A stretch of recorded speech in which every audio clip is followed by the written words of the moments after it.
मेरे हरदेव, मेरे हरदेव, मेरे हरदेव।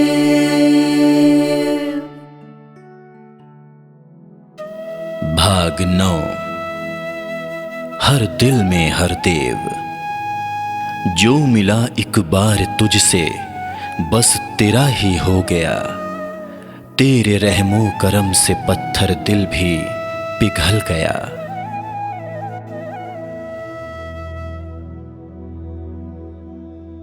प्यार से भी हो प्यारे तुम, सारे जग से न्यारे तुम। सारी दुनिया के हो लेकिन लगता सिर्फ हमारे तुम। चांद पूरी धरती के लिए एक ही होता है, पर रात्रि में जब विभिन्न जलपात्रों में चंद्रमा के अनेक प्रतिबिंब दिखाई पड़ते हैं तो बच्चे चहक उठते हैं, मेरा चांद मेरा चांद। इसी प्रकार संपूर्ण मानव परिवार के लिए सद्गुरु बाबा हरदेव सिंह जी एक ही थे, लेकिन हर मन को बाबा जी अपने लगते थे और हर भक्त चाहे किसी भी जाति, मजहब, रंग, भाषा या पहनावे से संबंध रखता हो, यही कहता था, मेरे बाबा जी, मेरे बाबा जी। जिस प्रकार चंद्रमा को निहारने से हर एक की आंखों को ठंडक मिलती है और मन को सुकून मिलता है, वैसे ही बाबा जी का रूप माधुर्य हर एक के जीवन में मधुरता लाता था। बाबा जी की मधुर मुस्कान, कृपा दृष्टि, दयालु मुखमंडल, दिव्य स्वरूप हर एक को यह अधिकार प्रदान करता रहा कि बाबा जी तो केवल मेरे ही हैं। तो आइए बाबा जी के करीब रहे कुछ लोगों के संस्मरण सुनते हैं। बाबा जी की माता जी निरंकारी राजमाता कुलवंत कौर जी का संस्मरण। बाबा जी सबका बहुत ख्याल रखते हैं। टूर पर जाते समय जब मैं अपनी कार में बैठ जाती हूँ तो बाबा जी अपनी गाड़ी में बैठने से पहले मेरे पास आकर पूछते हैं, आप आराम से बैठ गए हो? आपने अपनी गर्दन दर्द के लिए सर्वाइकल कॉलर रख लिया है? ऐसे ही दूसरे शहर में पहुंचकर भी पहले मेरे ठहरने की व्यवस्था देखते हैं कि कमरा साफ सुथरा और आरामदायक है या नहीं। हालांकि सेवादार सब देख लेते हैं, पर फिर भी बाबा जी स्वयं आकर ज़रूर देखते हैं। इतनी इज्जत व मान देते हैं कि मैं कहती भी हूँ कि बाबा जी आप इंतज़ार ना किया करें, मैं उम्र के कारण अब तेज़ नहीं चल सकती। फिर भी ये रुक रुक कर मेरे लिए इंतज़ार करते हैं और पीछे मुड़कर देखते रहते हैं। इतना ही नहीं, स्टेज की सीढ़ी चढ़ते समय भी मेरा हाथ पकड़कर सहारा देते हैं। जब मैं कई बार इनके साथ टूर पर नहीं जाती हूँ तो रोज़ाना फ़ोन कर हालचाल पूछते हैं। लंबी कल्याण यात्राओं से देर रात जब वापस आते हैं तो मैं भी इनका इंतज़ार कर रही होती हूँ और ये भी सीधा मेरे पास आकर मुझसे मिलते हैं और संगतों की धन निरंकार देते हैं। मुझे भी रोज़ाना इनके दर्शनों की तलब रहती है और मैं नमस्कार करने के लिए इनके पास जाती हूँ। कई बार यदि ये व्यस्त होते हैं तो मैं बाहर से ही सर झुकाकर नमस्कार कर वापस आने लगती हूँ तो सेवादार कहते भी हैं कि माता जी आप अंदर चले जाओ, पर मैं कहती हूँ कोई प्रबंध संबंधी मीटिंग चल रही होगी, मैं फिर आ जाऊँगी। लेकिन जब इन्हें सेवादारों से पता चलता है कि मैं दर्शनों के लिए आई थी तो ये स्वयं मुझसे मिलने आ जाते हैं। ये तो सबको ही खुश करते हैं, ये तो इनका स्वभाव ही है। गुरु तो अपना विरद निभा रहे हैं, परंतु हम चूक जाते हैं। बाबा जी की धर्म पत्नी सद्गुरु माता सविंदर जी का संस्मरण।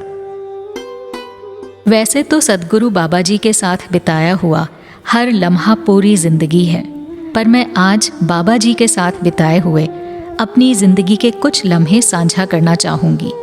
इनमें कुछ लम्हे खुशियों के हैं, कुछ सहज हास्य के और कुछ रहमतों के भी। बाबा जी ने अपने जीवन में पिता, पुत्र, पति, भाई आदि के रूप में सभी रिश्ते खूबसूरती से निभाए हैं, परंतु सबसे पहले और सबसे ऊपर बाबा जी ने जो दर्जा दिया है वो संतों को ही दिया है। मुझे अब भी याद है कि एक बार टूर पर जब बाबा जी को तेज बुखार था, हमें लग रहा था कि बाबा जी को संगत में ना जाकर आराम करना चाहिए, पर बाबा जी ने दवा ली और संगत में चले गए। संगत में उनके चेहरे से भी किसी को महसूस नहीं हो रहा था कि उन्हें इतना ज़्यादा बुखार है। नमस्कार बहुत देर तक चलती रही और बाबा जी लगातार सहज भाव में बैठे रहे। बाबा जी सभी को व्यक्तिगत रूप से आशीर्वाद देते थे। वो पूरी कोशिश करते थे कि संगत में दूर बैठे एक एक संत से नज़र मिल जाए। एक बात और जो मैंने गहराई से महसूस की कि संगत में सबको यही लगता था कि हम बाबा जी से बहुत प्यार करते हैं, पर मैंने ये देखा कि बाबा जी संगतों से उनसे भी कई गुना ज़्यादा प्यार करते रहे। सबसे छोटी बेटी सुदीक्षा जी स्कूल से जब पेपर देकर आई तो हमने पूछा, पेपर कैसा हुआ? वो बाबा जी से हंसते हुए कहने लगी, मैं अपना काम कर आई हूँ, अब आप अपना काम कर देना। मेरा जन्मदिन था और हमें टूर पर निकलना था। दिनचर्या काफ़ी व्यस्त थी और जब रात को केक काटने लगे तो बच्चों ने मेरी पुरानी तस्वीरों से तैयार किया स्लाइड शो चलाया और मुझे बताया कि सारी तस्वीरें बाबा जी ने खुद उनको इकट्ठा करके दी थीं और ये बनाने को कहा था। ये बात मेरे दिल को छू गई। वो पलों को जीकर उसमें खुशियाँ समेटने में विश्वास रखते थे। छोटी छोटी बातों से दूसरे को अपनापन का एहसास कराने के उनके अपने निराले ही ढंग थे। वो हर एक को दर्शा देते थे कि उनकी जिंदगी में उनकी कितनी अहमियत है।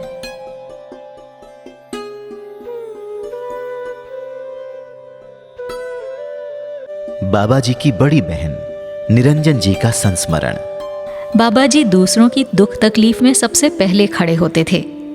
मेरे पति के पैर के ऑपरेशन के समय ये काफ़ी छोटे थे, पर एक जिम्मेदार भाई की तरह रोज़ाना पूरा समय हॉस्पिटल में देखभाल करते रहे। लेकिन वो अपने दुख तकलीफ कभी भी जाहिर नहीं होने देते थे। उनकी सहन शक्ति कमाल की थी। यदि बचपन में तबीयत खराब भी होती तो चुपचाप लेटे रहते। मैं माता जी से कहती थी कि मैंने कई दफ़ा जाकर सेठ जी से पूछ लिया कि आपको कुछ चाहिए, अब आप ही जाकर उनका हाल पूछो, शायद आपको ही कुछ बता दें। उनकी अपनी तो कभी कोई मांग या ज़रूरत होती ही नहीं थी। मुझे याद नहीं कि उन्होंने कभी अपने लिए कपड़े तक खरीदे हों। बाबा जी की छोटी बहन मोहिनी जी का संस्मरण। बाबा जी को पुराने गानों का बहुत शौक था और उन्हें गुरमत के साथ वो जोड़ देते थे। कई दफ़ा हमने सत्संग में भी सुना कि उन्होंने पुराने गीतों की पंक्तियाँ बोली, लेकिन उन पंक्तियों को बहुत खूबसूरती के साथ निरंकार, साध संगत और इंसानियत के साथ जोड़ा। बाबा जी जो भी कुछ करते थे पूरी लगन और निष्ठा के साथ पूर्ण करते थे। उनका कहना था कि जो भी करो पूरी मेहनत के साथ करो, अगर तैयारी अच्छी होगी तो परिणाम 100% अच्छा ही होगा। वो दिन भी भुलाया नहीं जा सकता जब वीर जी ने सेवा दल की खाकी वर्दी पहनी और उनको देखकर सबके अंदर भी ऐसा जज्बा पैदा हुआ कि हमें भी वर्दी पहनकर सेवा करनी है। वो हम सब नौजवानों के लिए बहुत बड़ा दिन था। आज हम देख रहे हैं कि निरंकारी मिशन मानवता की सेवा के लिए जाना जाता है। ये सब बाबा हरदेव सिंह जी महाराज की बख्शीश और उनकी सिखलाइयों से ही हुआ है।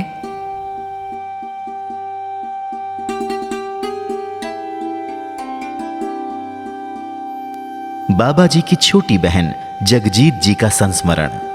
मेरे लिए बाबा जी सब कुछ थे, सबसे अच्छे दोस्त, गाइड, भाई और मेरे सदगुरु।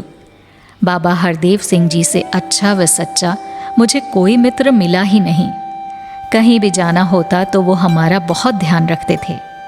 सब गुण तो इनमें पहले से ही मौजूद थे, क्योंकि इतना गंभीर और मैच्योर तो हम इनको बचपन से ही देखते थे। कभी किसी से फालतू या ऊंचा नहीं बोलना, बुजुर्गों का सत्कार करना, हर एक को प्यार देना इनका स्वभाव था। वो हर इंसान की मदद के लिए तैयार रहते थे। मुझे याद है कि एक बार मेरी तबीयत ठीक नहीं थी और मेरी यूनिवर्सिटी की परीक्षा थी। ये मुझे साथ लेकर आए और जितनी देर मेरी परीक्षा चली वहीं बाहर बैठे रहे।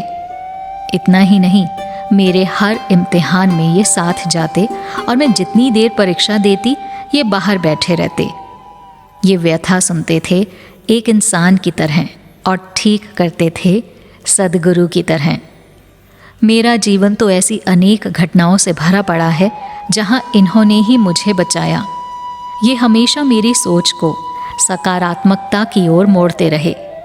एक बार मैं किसी बात पर रो रही थी, ये अचानक मेरे पीछे से आए और मेरे कंधे पर हाथ रखकर कहने लगे, मुझे आपकी आंखों में आंसू अच्छे नहीं लगते।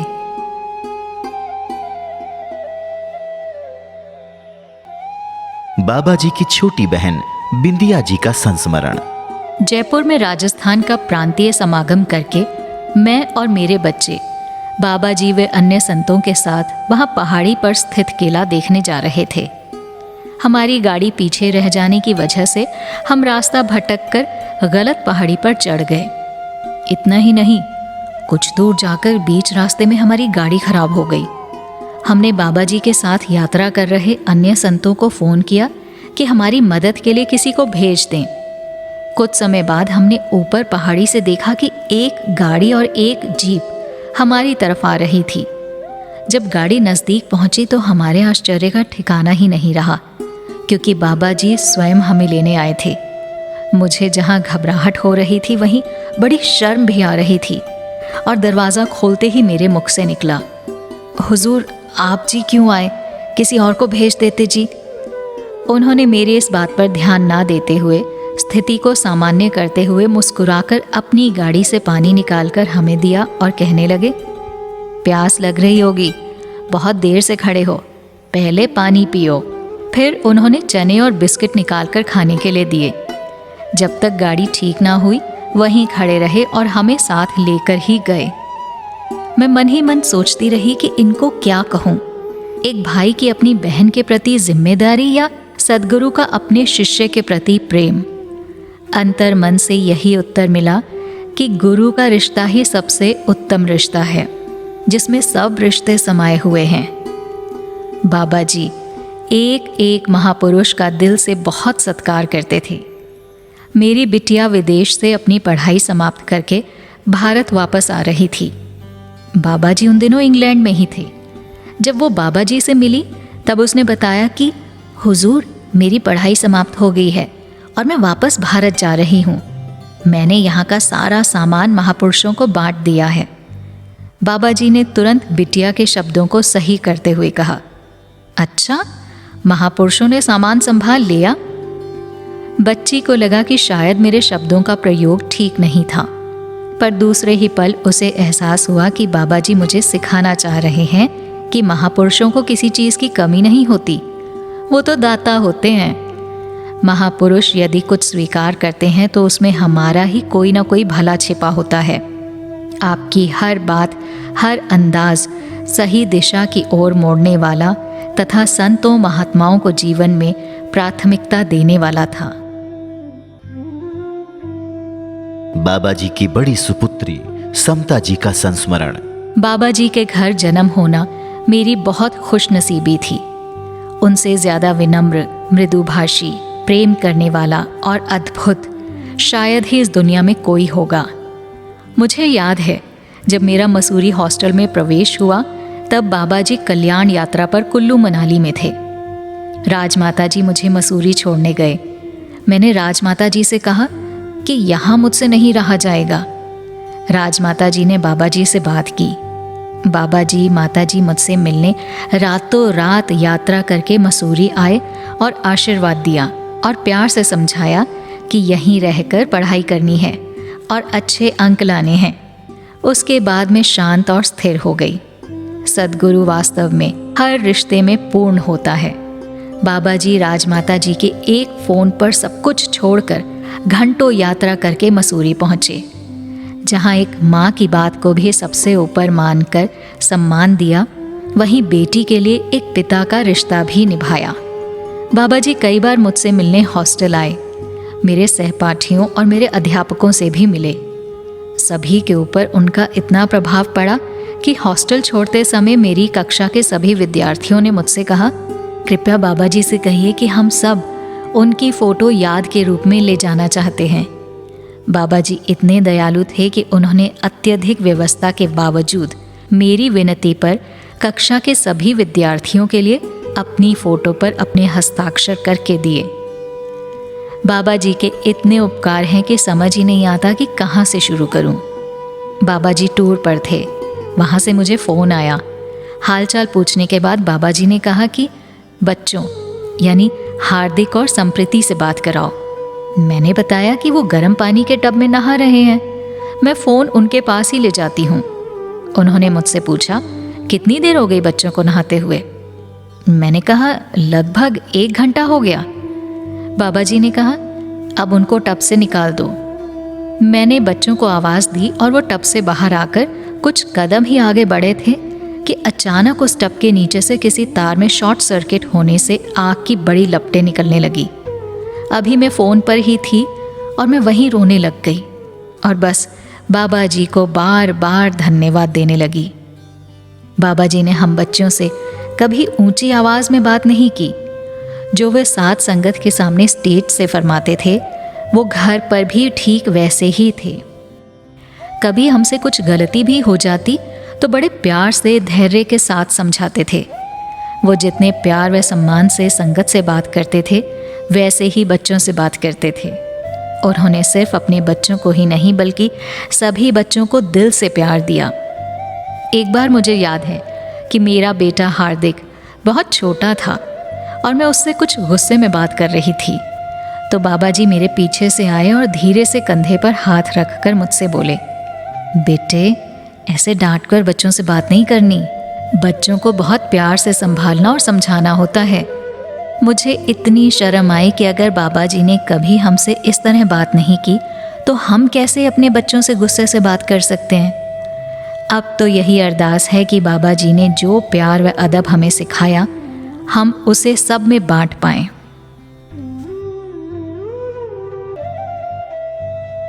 बाबा जी की मंजली सुपुत्री रेणुका जी का संस्मरण।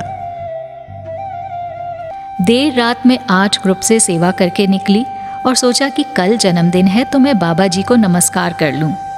जब मैं हुजूर के कमरे के बाहर बरामदे में पहुंची तो देखा कि हुजूर ने पहले से ही मेरे लिए केक मंगवाया हुआ है और फोटोग्राफर भी वहां मौजूद है।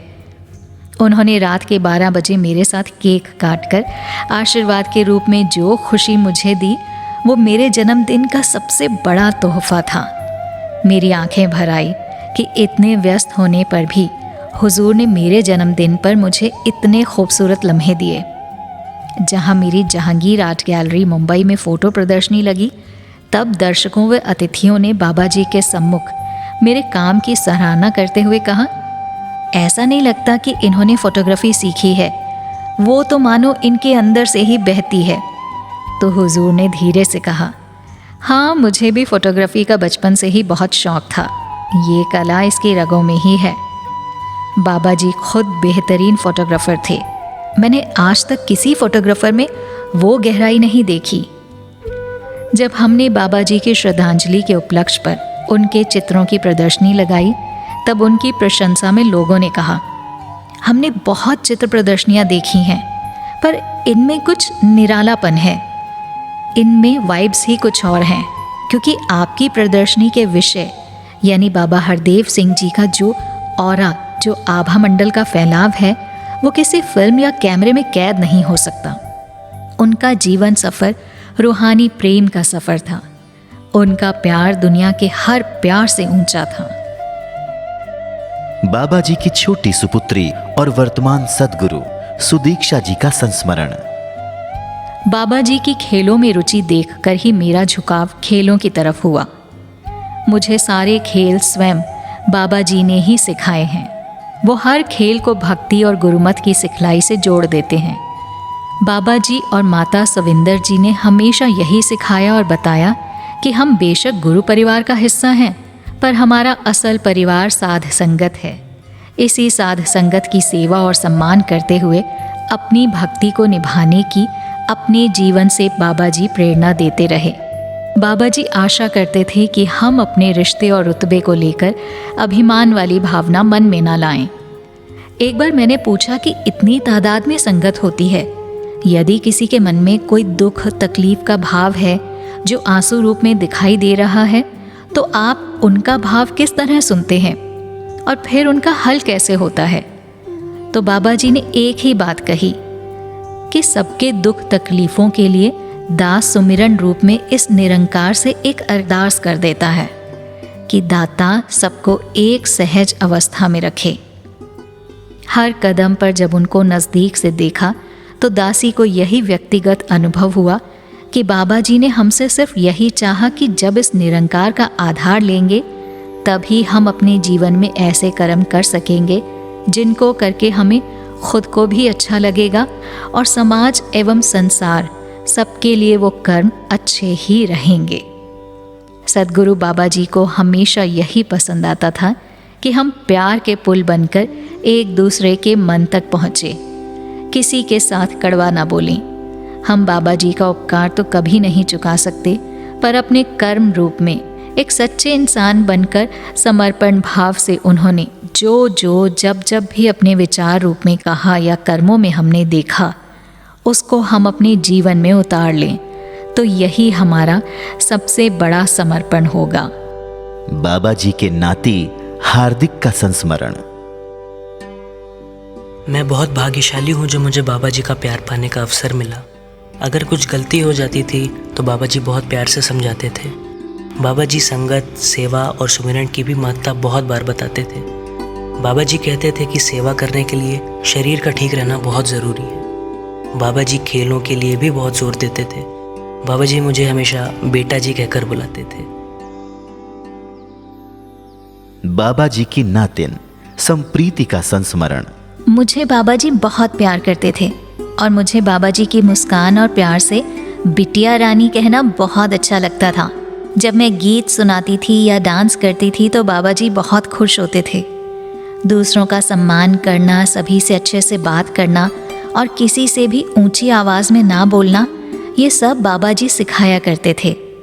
स्कूल में जब कभी नंबर थोड़े कम आते तो बाबा जी कहते, कोई नहीं, फिर अच्छे से पढ़ो, नंबर अच्छे आ जाएंगे। अन्य संस्मरण। बाबा जी की करुणा, दया, कोमलता एवं क्षमाशीलता हर भक्त को ये एहसास दिलाती रही कि उसके जीवन में सद्गुरु ही सर्वोपरि हैं। हर संत के पास बाबा जी की मेहरबानियों का एक ग्रंथ है। सभी भक्तों की ऐसी भावनाओं को प्रस्तुत कर पाना असंभव है, फिर भी कुछ अनुभव यहाँ आपके समक्ष हैं। श्रद्धालुओं के निवेदन पर उनकी निजता का सम्मान करते हुए उनके नाम नहीं बताए जा रहे हैं। मुझे ज्ञान लिए हुए कई वर्ष हो गए थे, लेकिन अभी तक ऐसी व्यवस्था नहीं बन पाई थी कि दिल्ली समागम में हाजिर हो सकूं। अब तो आंखें भी कमजोर हो चुकी थीं। अपने शहर से बस एक ही उमंग लेकर चला था कि मैं भले ही सद्गुरु को नजर भर के देखने में असमर्थ हूं, लेकिन मेरे गुरु की मेहर भरी निगाह मेरे ऊपर पड़ जाए तो मेरा जीवन सफल हो जाएगा। दिल्ली के ग्राउंड नंबर 8 में रविवार के विशाल सत्संग में जब मैं नमस्कार करके आगे बढ़ रहा था तो देखता हूं कि एक सेवादार दौड़ा दौड़ा मेरे पास आया और कहने लगा कि आपको बाबा जी बुला रहे हैं। मैं हक्का बक्का रह गया। मैंने पूछा, आपको कोई गलती तो नहीं लगी? सेवादार महात्मा ने कहा कि सद्गुरु बाबा जी ने मुझे अभी बुलाकर कहा है, वो जो बुजुर्ग तीसरी कतार में जा रहे हैं उन्हें दास के पास ले आओ। सद्गुरु का संकेत पाकर ही आपके पास आया हूं। मुझे वो सेवादार बाबा जी के चरणों में ले आए। मैंने नमस्कार किया तो हुजूर ने मेरी पीठ थपथपाते हुए मुझे आशीर्वाद दिया।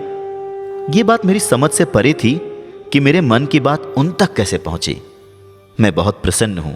मेरा जीवन धन्य हो गया है क्योंकि मेरे गरीब नवाज ने मुझे आशीर्वाद दिया है।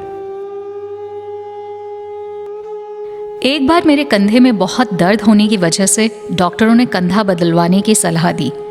मैं अपना दुख लेकर बाबा जी के पास पहुंची और कहने लगी कि बाबा जी कल सर्जरी है। बाबा जी ने पूछा, सब टेस्ट करा लिए? मैंने हाथ जोड़कर उत्तर दिया कि वो तो 3 माह पूर्व ही करवा लिए थे। डॉक्टरों ने तो 10-15 साल पहले भी कहा था, पर मैंने सर्जरी नहीं करवाई। बाबा जी ने पूछा, 3 महीने पुराने टेस्ट के आधार पर ही सर्जरी करवा रहे हो? मैंने कहा, हाँ बाबा जी, बहुत कम होती है ये सर्जरी। बाबा जी ने फिर से अपनी बात रखते हुए कहा, एक बार नए टेस्ट तो करवा लो। उसके बाद मैं घर आई, डॉक्टरों से प्रार्थना की कि मेरे गुरु ने मुझे दोबारा टेस्ट कराने का आदेश दिया है, तो मैं कल सर्जरी के लिए तैयार नहीं हूँ। डॉक्टर मान गए और जब नए टेस्ट करवाकर डॉक्टर के पास पहुंची तो डॉक्टर ने कहा, इसमें तो आपका कंधा काफ़ी ठीक नज़र आ रहा है, कुछ किया था क्या? मैंने कहा, सब मेरे गुरुजी का किया हुआ है। डॉक्टर ने कहा, अब ये दवाइयों से ही ठीक हो जाएगा, सर्जरी की ज़रूरत ही नहीं है। मैंने मन ही मन अपने अलौकिक डॉक्टर को धन्यवाद दिया। सद्गुरु निराकार व साकार दोनों रूप में हमेशा मेरे साथ रहते हैं। बात वर्ष 2001 अमेरिका की है। मेरे फ्लोरिडा स्थित वृद्धों के लिए नर्सिंग होम का वार्षिक इंस्पेक्शन होना था। एक स्पेनिश इंस्पेक्टर मेरी कार्य सूची को पढ़ रही थी तो मैंने लिस्ट में सद्गुरु का आशीर्वाद प्राप्त करना भी लिखा हुआ था। उसे पढ़कर वो पूछने लगी, ये क्या है? तो मैंने आशीर्वाद की फिलॉसफी समझाते हुए बताया, सारा काम तो सद्गुरु के आशीर्वाद से ही होता है। सद्गुरु आशीर्वाद साकार रूप में भी देते हैं और सर्वव्यापक निराकार रूप में भी। जब हम सद्गुरु को याद करते हैं तो निराकार रूप में भी वो हमारी सुनते हैं। फिर भी इंस्पेक्टर बार बार कहती रही कि सारी लिस्ट की जांच हो गई है, आप अपने गुरु को टेलीफोन में लाओ ताकि पता चले कि आशीर्वाद वाला कार्य हो गया है या नहीं। मैंने जीवन में कभी साकार सद्गुरु से टेलीफोन पर बात नहीं की थी, इसलिए मैं सुमिरन करने लगी और वो इंस्पेक्टर मेज़ की दूसरी ओर सामने बैठकर मुझे ध्यान से देखने लगी। उसी समय मेरे भाई का भारत से फ़ोन आया कि मैं सद्गुरु के दर्शन के लिए मुंबई आया हूँ और इस समय बाबा जी व पूज्य माता जी के बिल्कुल पास हूँ। क्या तुम बाबा जी से अपने इंस्पेक्शन के लिए आशीर्वाद लेना चाहोगी? इतना कहकर भाई ने फ़ोन बाबा जी को दे दिया। इससे पहले कि मैं कुछ समझ पाती, सद्गुरु ने स्वयं ही पूछा, हाँ जी, इंस्पेक्शन की तैयारियां चल रही हैं? निरंकार सब ठीक करेगा। ये देखकर इंस्पेक्टर आश्चर्यचकित रह गई। उन्हें आशीर्वाद का सही अर्थ समझ में आ चुका था। हुजूर बाबा जी यूरोप के टूर पर आए हुए थे।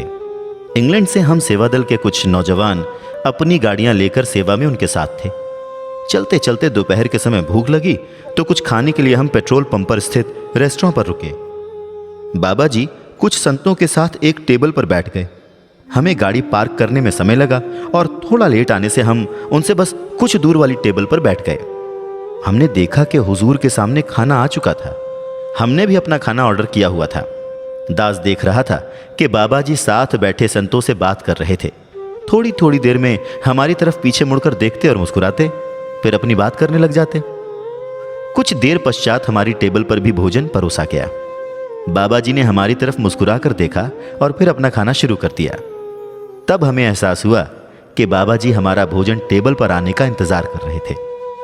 उन्होंने अपना खाना ठंडा होने दिया। हम सबको यूं लगा कि जिस तरह एक माँ बच्चों के लिए इंतजार करती है, बस वैसे ही आज इस पिता ने हम बच्चों के लिए इंतजार किया। ये देखकर मेरा मन सहज ही कह उठा, तुम ही हो माता, पिता तुम ही हो।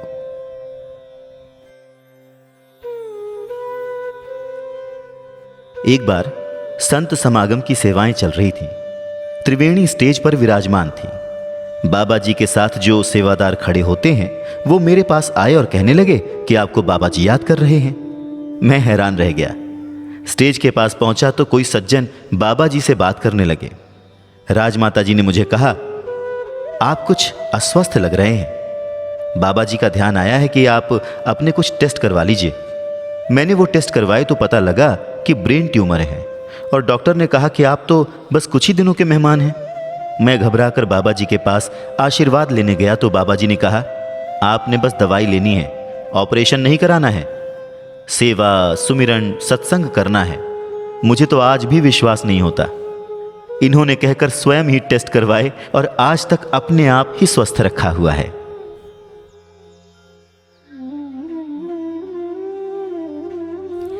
एक बार बाबा जी कैलगरी आए और किसी संत के घर में ठहरे हुए थे। मैंने बाबा जी के दर्शन की अनुमति मांगी कि मात्र 2 मिनट का समय मिल जाए।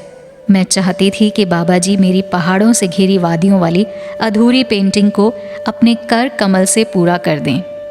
समय कम होने की वजह से ये कहकर मुझे मना कर दिया गया कि बाबा जी यहाँ से सीधे अगले स्टेशन के लिए प्रस्थान करेंगे। मैं उस घर की बालकनी में आकर कैनवस पर अपनी पेंटिंग के समीप खड़ी मन ही मन सुमिरन करने लगी। बाबा जी अपने कमरे से बाहर निकले तो मुख्य द्वार की तरफ ना जाकर बालकनी की तरफ चल दिए। अचानक अपने पास हुजूर को देखकर मैंने हर्षित मन से चरणों पर नमस्कार की।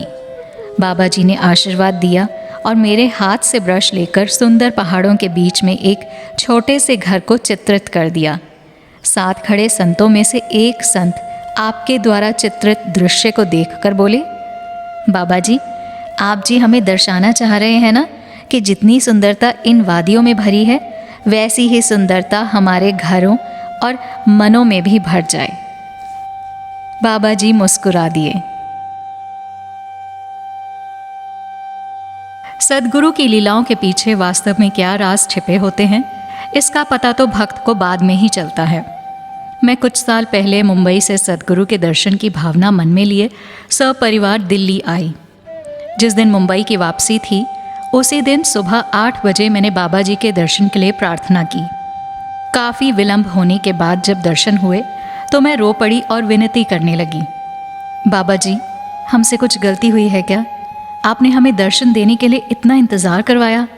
1 बजे की ट्रेन थी, पता नहीं अब मिलेगी या नहीं। बाबा जी ने बड़ी सहजता से कहा, हंसते हंसते आए हो, हंसते हंसते ही जाना है। तब मेरे मन में विचार आया कि हंसते हंसते ही जाना है, लेकिन अब तक तो ट्रेन भी निकल गई होगी। जब मैं परिवार सहित स्टेशन पर पहुंची तो देखा कि मेरी ट्रेन खड़ी है और लोग इधर उधर भाग रहे हैं। मैंने कुली को टिकट दिखाकर कहा कि हमारा सामान जल्दी से इस डब्बे में पहुंचा दो, हमें देर हो गई है। इस पर उस कुली ने कहा, देर तो हो गई है, लेकिन मालिक का शुक्र करो कि आपको जीवन दान मिल गया है। कुछ समय पहले इसी डिब्बे के बाहर एक बम विस्फोट हुआ था जिसमें जान और माल का भी नुकसान हुआ। मैंने तुरंत हाथ जोड़े और मन ही मन सद्गुरु का शुक्राना किया।